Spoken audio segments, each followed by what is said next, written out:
Good evening and welcome to the midweek edition of Primetime News. I'm Joy Gozes. As always, if it's your first time on our channel, please subscribe, hit the like button and be sure to click the bell icon to stay abreast with the latest happenings locally and internationally. We commence the bulletin with news from the National Assembly. Several members of Parliament have registered their disappointment in President Dr. Hage Gengob's decision to open the 2022 parliamentary year virtually, despite state resources being spent to host him. Edward Mumbu Jr. compiled this report. Besides the opportunity that he has later in the year to have a State of the Nation, I thought he would tell the legislature what is the cabinet, the executive direction in terms of addressing the country's bottlenecks. And I don't think he has really addressed that part. What he did is that he is addressing bills that are already prepared by the Directorate of by the legal drafters. So as president, he should have articulated the executive direction to the issues that are foremost to the people of this country. Are we seeing a legislation that addresses housing? Are we seeing a legislation that addresses food security in the country? I thought he would really touch on those issues. So he was too brief for me. And I must say, I will always give this opprobrium to say that the president's lack of approach of coming to Parliament physically is leaving us with a bad taste. Parliament, the executive, the ministers bringing bills on time. What they were trying to do is to try to bring a few bills 10 minutes before closure, and that was also not the most effective way. So in other words, there seems to be an inherent fear, not only by the president but also by the minister to face reality, because now it looks like the backbenchers, especially the opposition members, are asking relevant questions to the ministers, and ministers are reluctant to bring bills to Parliament. And I think they just have to change, because in the end, it's going to be the nation, the taxpayers, the citizens of this country that are going to suffer as a result of bills not being introduced. Long-serving Namibian Police Inspector General Sebastian Ndaitunga has no political aspirations after his police career, which comes to an end later this year. Ndaitunga, who turned 60 in August, first ascended to the top of the police ranks in 2005, an appointment sanctioned by then-President Hifikepunye Pohamba. No, not only the police, but the community. I will miss a lot, because on daily basis I receive a call from members of the public. If I don't receive a call from member of the public, either complaining or asking for advice, I feel bad. I even ask, is my phone on? Why people are not calling? And also the interaction with the members of the public, criticism that I get, positive criticism that I get from members of the public. Some of them, they abuse me, but abusing me in the sense of making a lot of issues. Like one guy was saying, hey, our police officers is just led by these people, they don't know anything. When are you retiring you? And then I asked, okay, are you done now whipping me? Can we talk something, you know? The interactions of the public with the police, the education, the advice we got from the community, it is all something that we will miss. Also, my colleagues in the force who have been working with us, from constable to generals, every time we work together and we plan how to protect the nation. Moving on to neighboring South Africa, Minister of Environment, Forestry and Fisheries, Barbara Creecy, on Tuesday revealed that 451 rhinos were killed for their horns in 2021, down 24% as compared to the pre-COVID-19 period in 2019. A total of 327 rhinoceros were killed in government reserves and 124 on private property. Creecy attributed the decline in poaching to collaboration between the park rangers and other law enforcement agents. She said over the last year, conservation and anti-poaching efforts have intensified countrywide as a joint effort is made by state-owned conservation areas, government and private landowners to reduce the poaching of rhinoceroses in South Africa. In 2021, there were 189 arrests in connection with poaching activities, in comparison to 156 arrests made countrywide in 2020. In the 38 verdicts handed down by the courts, 37 resulted in the conviction of 61 accused rhinoceros poachers or traffickers. Moving on to global developmental news. New figures and analysis released by the United Development Programme on Tuesday reveal that people feel insecure in almost every country, with 6 in 7 worldwide experiencing feelings of insecurity. Let's get more insight from Shinwa. Even citizens in countries with some of the best health, wealth and education outcomes are reporting greater anxiety than a decade ago. UNDP Administrator Achim Steiner noted that despite global wealth being higher than ever before, the majority of people are feeling apprehensive about the future, and these feelings have likely been exacerbated by the pandemic, adding that in their quest for unbridled economic growth, they continue to destroy the natural world while inequalities are widening both within and between countries. Steiner said it is time to recognize the signs of societies that are under immense stress and redefine what progress actually means. The report, New Threats to Human Security in the Anthropocene, calls for greater solidarity across borders to tackle the disconnect between development and perceived security. UNDP also advocates a new approach to development that it hopes will help people to live free from want, fear, anxiety, and indignity. Stand by for your top roundup.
In the business and economic segment this evening, we commence with oil discovery.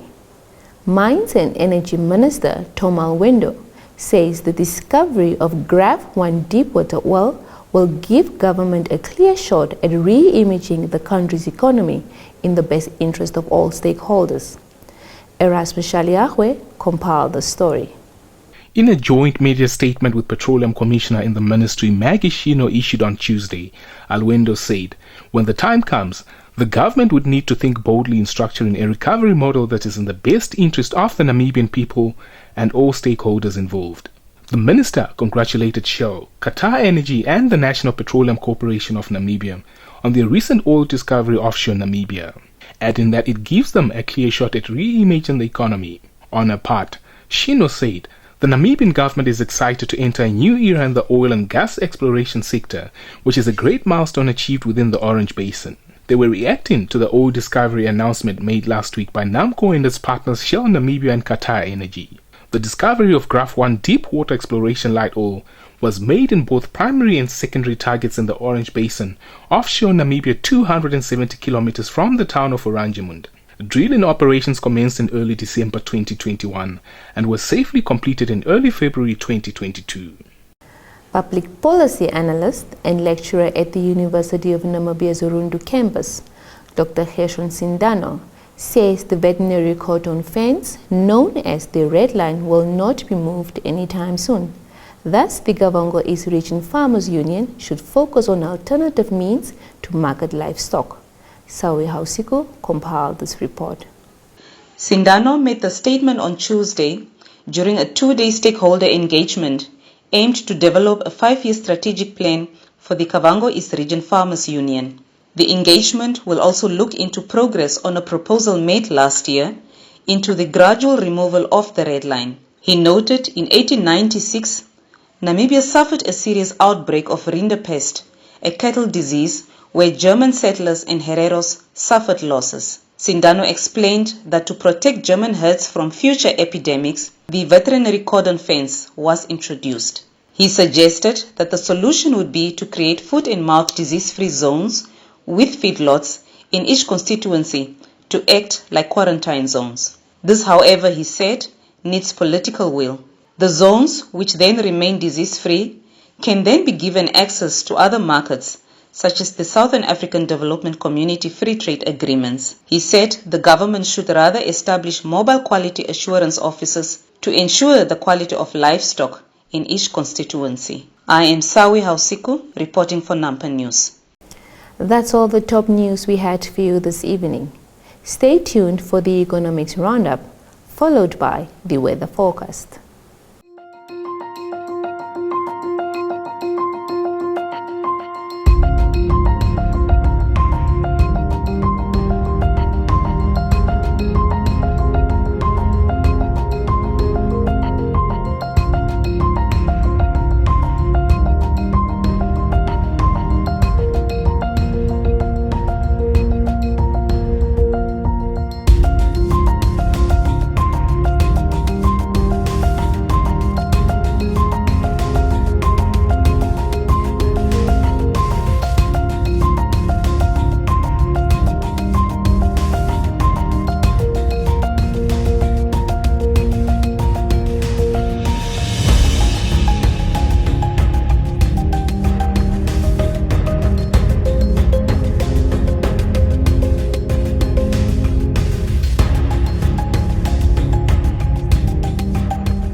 A very good evening and welcome to tonight's edition of Sport Planet. I'm Selima Shumwefeleni Masipa. We kick off with news from the English Premier League. David Moyes insisted he is an animal lover as the West Ham manager defended his controversial decision to pick Kurt Zouma for Tuesday's 1-0 win over Watford despite the Frenchman's cat-kicking shame. Moyes selected Zouma just hours after police launched a probe into a second video showing the 27-year-old dropping, kicking and slapping his pet cat. West Ham unreservedly condemned Zouma's horrific behaviour, and the former Chelsea defender issued an apology ahead of kick-off in the Premier League match at the London Stadium. Moyes was criticized for not taking Zuma out of his team, but he was adamant he had to do what was right for his club. Zuma is seen in the video dropping and kicking the cat, while laughter can be heard in the background before he throws a pair of shoes at it. Moyes has discussed the incident with Zuma, but he admitted he would let the club decide what disciplinary action should be taken. Moving on to the high-octane world of Formula One, Germany is known worldwide as a nation of car makers with several major companies such as Audi, BMW and Mercedes based in the country. However, since the outbreak of the COVID-19 pandemic, a Grand Prix in Germany has become a question mark. Let's find out why from DPA. Since the outbreak of the coronavirus pandemic, a Grand Prix in Germany has become a question mark. The Hockenheimring was a reliable partner for decades, but the last race to date was held in 2019. In 2020, the iconic Nürburgring stepped in at short notice after the calendar reshuffle due to the COVID-19 crisis. Since then, even with a record 23-race calendar in 2022, Germany hasn't made the cut, and the prospects of a return are not the best. Jon Terske, managing director at the Hockenheimring, told DPA that money is the biggest issue. As long as there are several other countries willing to pay sums for a Formula One race that can be refinanced, it's difficult to play a part in this game. Nürburgring spokesman Alexander Gerard emphasized they would be delighted to welcome Formula One to the circuit, but the financial hurdle with the entry fees stands between the track and a possible Grand Prix. Recently, Formula One CEO Stefano Domenicali said he would like to welcome Germany back to the race calendar. However, he also mentioned other future possibilities such as more races in China or a return to Africa, where the regular South African Grand Prix ended in 1993. Your sports roundup is up next.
And with that, we've come to the end of tonight's edition of Primetime News. Thank you for joining us. A reminder that if you're new to this channel, please subscribe, like, share, and click on the notifications bell to stay up to date with the latest happenings locally and globally. Feel free to add your comments as well in the comment section. Do catch us again tomorrow. From myself, Selima Shimwefeleni Masipa, and the entire production crew, it's good night.